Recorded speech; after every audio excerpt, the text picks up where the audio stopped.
ఇది కదా ఆఫర్ అంటే ఇప్పుడు ఎంత కొంటే అంత ఫ్రీ విఆర్ఆ fine silver jewellery Jubilee Hills check post Hyderabad. నమస్కారం, వెల్కమ్ టు సుమన్ టీవీ. నేను గీతాంజలి. మార్చి 13, 14 ఈ 2 రోజుల్లో ఏ రోజున పౌర్ణమి? ఇది చాలా మందికి ఉన్నటువంటి సందేహం కదండి. అయితే 14న ఒకవేళ పౌర్ణమి అయితే ముందు రోజున చేయాల్సినటువంటి కొన్ని పూజా కార్యక్రమాలు ఉంటాయి. అవి ఏ రోజున చేసుకోవాలి, ఏ సమయంలో చేయాలి అనేది ఒకటి. దాంతోపాటుగా సంతానం ఉన్నటువంటి తల్లిదండ్రులు ఈ రోజున ఒక పరిహారం పాటిస్తే చాలా సంతోషంగా వారు జీవిస్తారు పిల్ల పాపలతో అనేటువంటిది ఒక శాస్త్రంలో చెప్పబడింది అని గురువుగారు ప్రముఖ జ్యోతిష్యులు బ్రహ్మశ్రీ నందిబట్ల శ్రీహరి శర్మ గారు చెప్పారు. అయితే ఈ విషయం మీ అందరికీ తెలియజేయాలనే ఉద్దేశంతో ఒక వీడియో ఇప్పుడు ఇవ్వబోతున్నాము. అలాగే ఆరోగ్యపరంగా, సంతానం పరంగా కావచ్చు, వివాహ విషయంలో కావచ్చు, ఆర్థికంగా కానీ మనకి ఏదో ఒక సమస్యలు వస్తూనే ఉంటాయి. వీటన్నిటికీ కూడా ఈ పౌర్ణమి రోజున ఒక పరిహారం ఉందని అంటున్నారు. మరి అవేంటో తెలుసుకుందామా? మాట్లాడదాం గురువుగారితో. గురుగారు నమస్కారం అండి. వాగర్థావివ సంపృక్తౌ వాగర్థ ప్రతిపత్తయే జగతః పితరౌ వందే పార్వతీ పరమేశ్వరౌ. ఆదిత్యాయ చ సోమాయ మంగళాయ బుధాయ చ గురు శుక్ర శనిభ్యశ్చ రాహవే కేతవే నమః. శృంగేరి జగద్గురు పీఠాధిపతులకి, కంచి పీఠాధిపతులకి నమస్కారములు తెలియజేసుకుంటూ కార్యక్రమాన్ని ప్రారంభిద్దాం. గురుగారు, ముందుగా వచ్చినటువంటి డౌట్, 13, 14 ఎప్పుడు అసలు హోలీ పౌర్ణమి? 14వ తారీఖు రోజున మనం అందరం కూడా పౌర్ణమి జరుపుకోవాలి. 14. అయితే హోలీ పండుగ సందర్భంగా జరుపుకోవాల్సినటువంటి కామదహనం కానీ, హోళికా దహనం కానీ, లేదా పౌర్ణమి రాత్రి వ్రతం చేసేవాళ్ళు మాత్రం ఖచ్చితంగా 13వ తారీఖు రోజున మాత్రమే చేసుకోవాలి. ముందు రోజే అయితే. ముందు రోజే. పౌర్ణమి మాత్రం 14. ఇది ఒకటి అవునమ్మా. క్లారిటీ. ఓకే గురుగారు. హోలీ దహనం కానీ, కామదహనం కానీ, అలాగే వ్రతం చేసుకునే వాళ్ళు ముందు రోజు అన్నారు కాబట్టి వారు ఎటువంటి నియమాలు ఏ సమయంలో పాటిస్తే మంచిదో తెలియచేయండి. ముఖ్యంగా ఈ హోళికా అనేటువంటి దహనం అనేటువంటిది మనకు భాగవతోత్తముడైనటువంటి ప్రహ్లాదుడి జీవిత చరిత్ర. అంటే ఈ హిరణ్యకశిపుడికి సోదరి హోళిక, ఈమెకు ఒక గొప్ప వరం ఏంటంటే అగ్నిలో దహనం కాదు ఆమె శరీరం.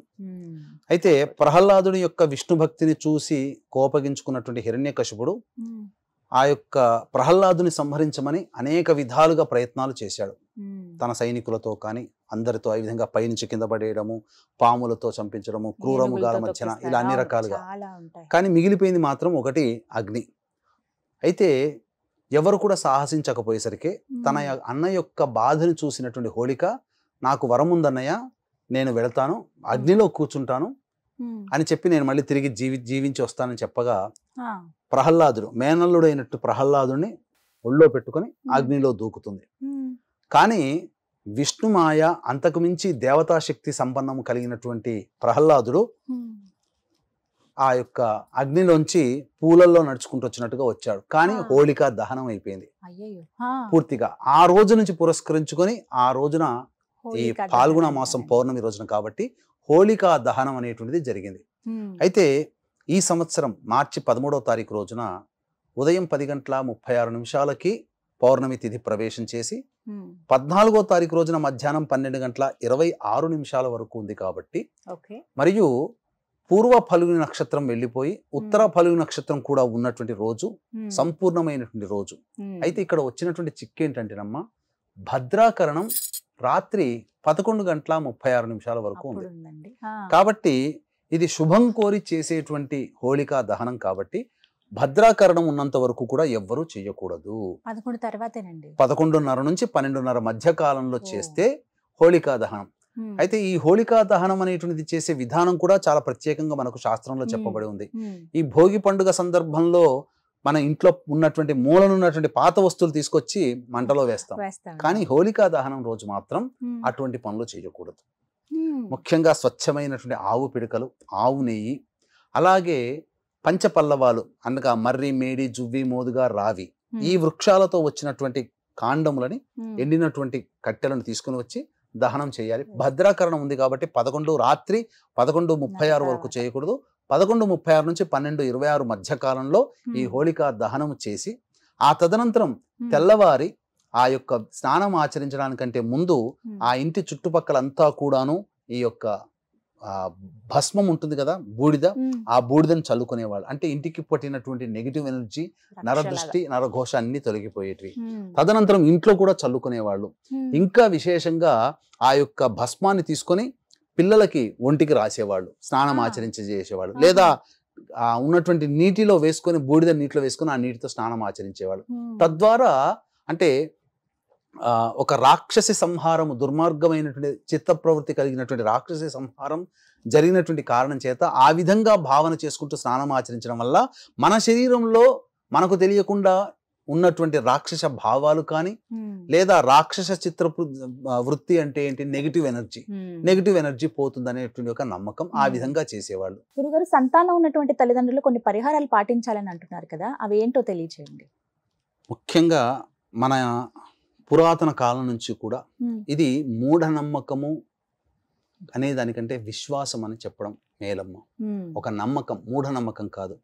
ఇప్పటికీ కూడా పల్లెటూర్లు, పల్లె ప్రాంతాలలో పిల్లలకి ఏదైనా అనారోగ్యం చేసినా ఆ గ్రామ దేవతకు కానీ కులదేవతకు కానీ చద్ది పెట్టుకుంటారంటారు కదా.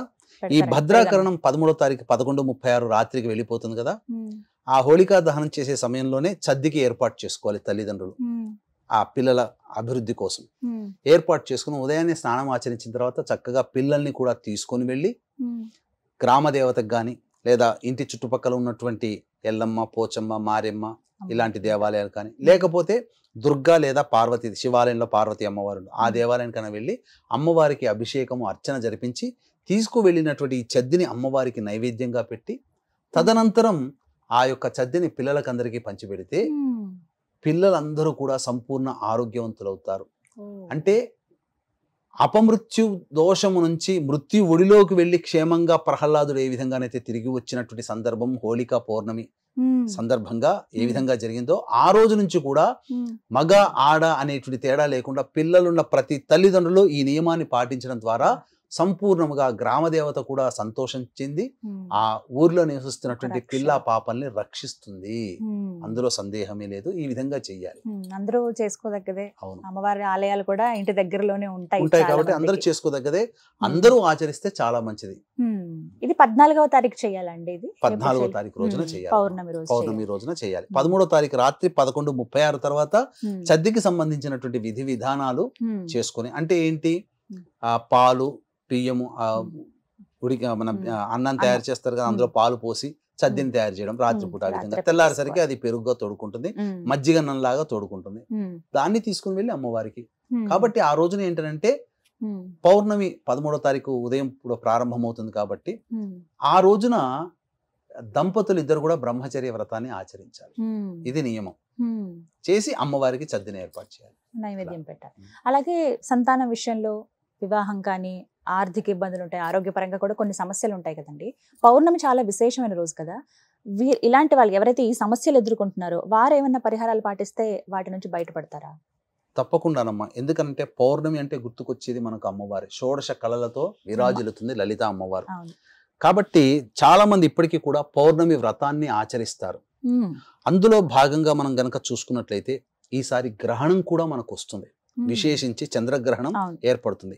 మన భారతదేశానికి సమయానికి మనం కన్వర్ట్ చేసుకుంటే 14వ తారీఖు ఉదయం 10:36 నుంచి మధ్యాహ్నం 2:36 వరకు మన భారతదేశంలో ఈ గ్రహణం కనిపించదు. కానీ నియమాలు పాటించాల్సిన అవసరం లేదు, కానీ ఆచారాలు మాత్రం పాటించక తప్పదు. ఎందుకంటే గ్రహణం అనేటువంటిది ప్రపంచానికి సంబంధించింది కాబట్టి, ప్రపంచమంతటికి కూడా చంద్రుని వెలుగునిస్తాడు కాబట్టి ఆ వెలుగునిచ్చేటువంటి చంద్రునికే గ్రహణం వస్తున్న సందర్భంగా మనకు సంపూర్ణంగా కనిపించినా ఆ గ్రహణ ప్రభావం ప్రపంచవ్యాప్తంగా ఉన్నటువంటి గ్రహణం ఏర్పడుతున్నటువంటి రాశిని బేస్ చేసుకొని వృషభ మిథున సింహ కన్య తుల ధనుస్సు మకర కుంభ మీన రాశుల్లో జన్మించినటువంటి వారికి ఉంటుంది. కాబట్టి ఈ రాశిలో జన్మించినటువంటి వాళ్ళు, లేదా పౌర్ణమి చాలా ప్రత్యేకమైనటువంటి రోజు, అందున శుక్రవారం వచ్చింది, ఉత్తరా నక్షత్రంతో కూడుకున్నది. ఉత్తరా నక్షత్రం లక్ష్మీ అమ్మవారి యొక్క జన్మదినం అని కూడా, జన్మ నక్షత్రం అని కూడా చెప్తారు.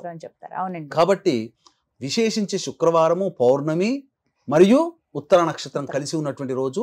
ఆ రోజున దాంపత్య సమస్యలతో బాధపడే వాళ్ళు కానీ, వివాహ సమస్యలతో బాధపడే వాళ్ళు కానీ, ధనపరమైనటువంటి సమస్యలతో బాధపడేటువంటి వాళ్ళు కానీ, ఇప్పుడు చెప్పబోయేటువంటి చిన్న పరిహారాలు గనక పాటించుకుంటే తప్పకుండా వాళ్ళకి సమస్యలు తొలగిపోతాయి.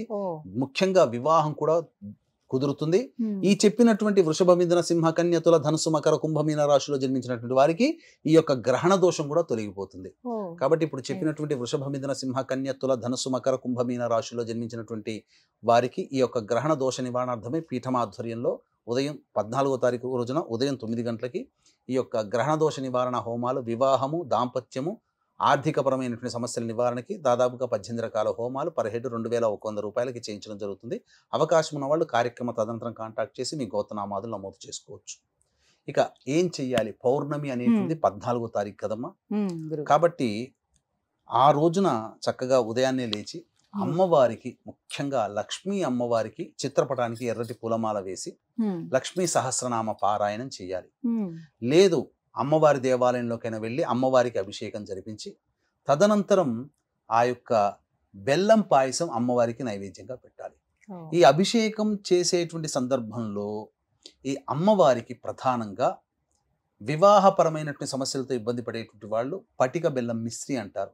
పటిక బెల్లం పొడి నీటిలో వేసి ఆ నీటితో అభిషేకం జరిపించి అమ్మవారికి గన్నేరు పూలమాల, మల్లెపూలమాల వేయడం కానీ, గన్నేరు పూలు, మల్లెపూలతో అర్చన చేయడం కానీ చేయాలి. ఇక ఆర్థికపరమైనటువంటి సమస్యలతో బాధపడేటువంటి వాళ్ళు ప్రధానంగా అమ్మవారికి పంచామృతాలతో అభిషేకం జరిపించి మారేడు దళాలతో అర్చన చేయడం విశేషం.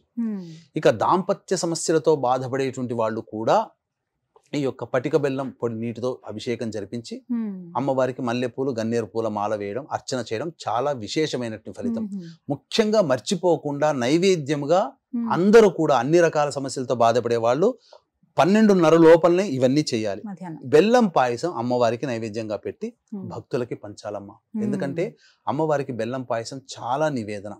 కాబట్టి ఇప్పుడు ఈ గ్రహణ ప్రభావం వలన భారతదేశమే కాదు ప్రపంచవ్యాప్తముగా వృషభము, మిథునము, సింహము, కన్య, తుల, ధనుస్సు, మకర, కుంభ, మీన రాశుల్లో జన్మించినటువంటి వారికి ఈ చెప్పినటువంటి కొన్ని రకాల సమస్యలు ఈ తదనంతరం ఏర్పడతాయి. ఎందుకనంటే గ్రహణ ప్రభావము చేత మనకు సూర్యగ్రహణం కూడా ఏర్పడుతుంది మీనరాశిలో. ఈ సూర్యగ్రహణంలో ఏర్పడేటువంటి కొన్ని రాశుల వారికి ఇబ్బందికర పరిస్థితులు, ఇప్పుడు ఏర్పడే చంద్రగ్రహణంకి కొన్ని రాశులు వెరసి బేరీజు వేసుకుంటే మిగతా కామన్ గా కొన్ని రాశులు ఉంటాయి ఇందులో.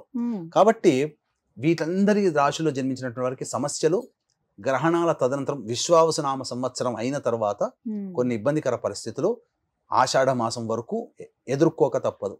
ఇప్పుడు ఇందులో మనకు భక్తిని మనం ప్రదర్శించాలి, దేవతా అనుగ్రహాన్ని పొందే తపన మనలో ఉండాలి. ఇవి రెండే మనకు ఖర్చు అయ్యేటివి, డబ్బు ఖర్చు అయ్యేది కాదు కదా. మనం ఎట్లాగో ఆ రోజున శుక్రవారం అమ్మవారికి సహజంగా చేస్తున్నటువంటి విధానంగానే పూజ చేసి నైవేద్యం పెట్టి, అమ్మా నీ అనుగ్రహం నాకు కలిగితే చాలమ్మా, నా పిల్లలకి వివాహం కావాలి, దాంపత్య సమస్యలతో తీరిపోవాలి, ఆర్థికపరమైన సమస్యలు తీరాలని మొక్కుకుంటే అమ్మవారు కరుణించదా?